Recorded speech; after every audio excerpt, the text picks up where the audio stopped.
बिस्मिल्लाहिर्रहमानिर्रहीम। अस्सलाम वालेकुम। Welcome to Aamna's kitchen. आज मैं बना रही हूँ मज़ेदार कैरी का शरबत। इसके लिए जो अशिया ज़रूरत है वो मैं आपको साथ साथ बता दूँगी।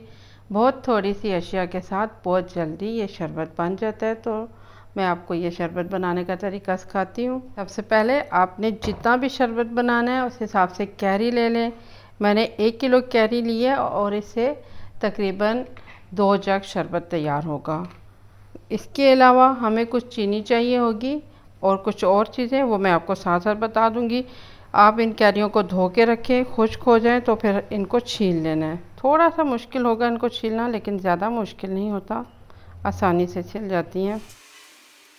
इससे पहले मैं आपके साथ कच्ची कैरी के अचार की रेसिपी भी शेयर कर चुकी हूँ और कच्ची कैरी का चटनी की रेसिपी भी शेयर कर चुकी हूँ। तो अब ये शरबत बना रहे हैं। आम को हमने छील लिया, अब इसको काट के सीधा सीधा आप जग में ही डालें। बिस्मिल्लाह। आम इसमें काट के डाल दिए। अब इसमें डाली है चीनी। चीनी आपने अपनी मर्ज़ी से डालनी है।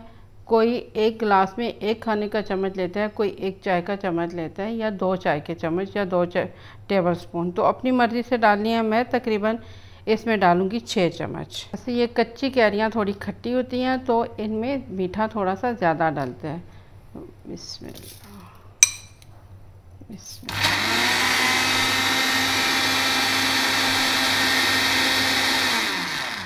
मैं डाल दें आधा गिलास पानी।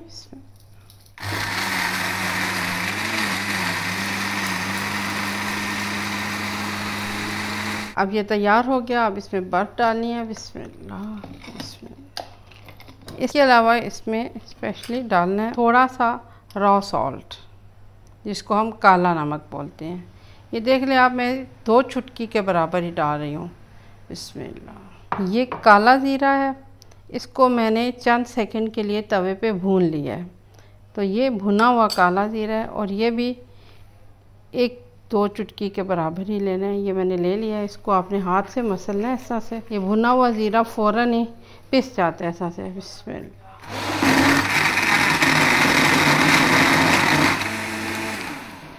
चलें जी, ये रेडी हो गया। अब इसको ग्लासेस में डाल के सर्व कर लेते हैं। बेहद मज़ेदार और रिफ़्रेशिंग कच्ची कैरी का शरबत तैयार हो गया है। ज़्यादा से ज़्यादा 5 मिनट में रेडी हो जाता है और बेहद टेस्टी है। बरसात के मौसम में ये शरबत आप ज़रूर बनाएं। इंशाल्लाह आप सबको अच्छा लगेगा। अपने मेहमानों को भी सर्व करें। बहुत जल्दी बनने वाला शरबत है, बनाइए और फिर मज़ा लीजिए और मुझे भी बताइएगा। इंशाल्लाह दुआओं में याद रखिएगा। अगर आपको मेरी रेसिपी अच्छी लगे तो इसको लाइक कीजिए, शेयर कीजिए। अल्लाह हाफ़िज़।